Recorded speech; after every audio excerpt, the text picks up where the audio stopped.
Hi everyone, it's Niamh here and welcome to my art journaling channel. Today we're going to be documenting some significant events, and this is part of my 100-day project that I've been working on.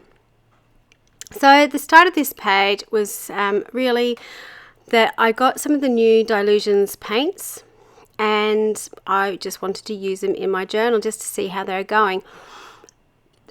And it was interesting what I found. I don't know if it's just the ones that I've got, but I have found that the form, I know the one that I'm using right now at the moment, that one is called Blue Hawaiian, I think, and it's one of the neon ones, which are supposed to be translucent.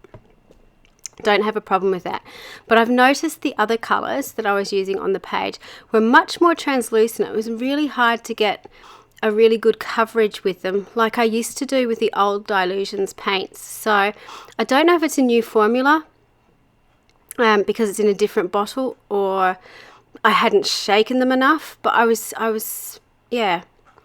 not getting the colours that I remember getting with my old paints. So I do have some stashed away of these colours. They were very low.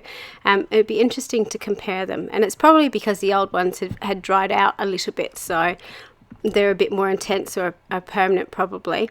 But it was just really interesting using them and seeing the differences. So I started out with all the blues in the background. I had originally planned to put them out and go through them and get some patterns, but I kind of got distracted by the fact that they weren't working the way that I was expecting them to, and by the time I had got round to putting all the paints down, they'd sort of dried out. So I then decided I would stencil on top of them with my warm colours. So this stencil is the Crafters Workshop stencil by Art by Mylene. I think it's called Botanical Dreams. I get lots of questions about this stencil when I use it. It's a beautiful stencil. And all I'm doing is I've got my three colours there of Dylusions. I think it's Pure Sunshine, Bubblegum Pink and Flamingo Pink. And I'm just sort of stenciling on top of each other. I'm starting off with the lightest colour and then working through the darkest colour.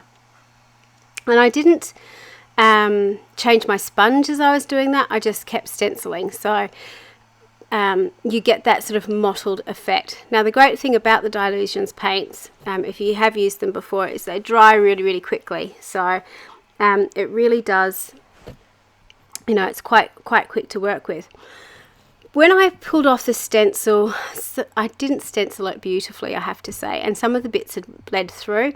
Because it's quite a fine stencil, I didn't have much of the blue coming through, so I needed to do something to lighten the stenciling somewhat. So I decided to go in with white pen and do some highlighting. So I'm using the stencil and just drawing around one side of it. It doesn't matter what side you choose, but just be consistent. So on your loops, just do it all on the same side, whichever way you're going. If you're doing it on lines, make sure you're doing it all the same way. It can be really loose. It doesn't have to sit right next to the stencil, but obviously you've got that stencil there to use as a bit of a guide when you're going along. I have in the past drawn around my stenciled images, but I've done it now twice in recent videos. This is the first time I did it though, I think. Never actually drawn through the stencil to give that little highlighted effect, and I actually really love it. It just really brightens up the image in a way that I wasn't expecting it to, and it gives really cool pen detail to it, and it's so simple. I know Dylusions herself loves to use her stenciled images to doodle through, so this is not doodling, but having, you know, that similar effect. But with any artwork that you do, adding a bit of white and black to it always makes such a huge difference. So once I'd finished doing my background, I thought that I'd do some collage over the top, and I figured, seeing I'd use my Dylusions paint, I'd do sort of all Dylusions on this page. So I broke out the collage sheets. So these are the Dylusions new collage sheets. You get 24 pages in the pack, I think. Most of them are quite large images, and then the Second half is about 4 pages at the back that's all the same images, but they've been reduced down half size, which is really handy when I came to this, because I had this image of the woman wearing the mask.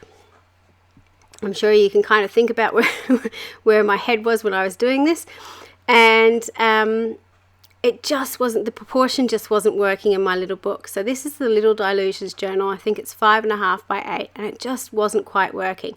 So being able to change scale and get those half-size images was brilliant, because it just meant that everything fitted on the page the way I wanted it to, and it flowed together, and I wasn't fighting with those larger images trying to put them in and losing detail.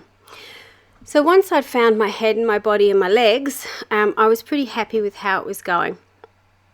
I just needed to work out how I was going to sort of ground the image, and I did actually want to have some arms on this image too.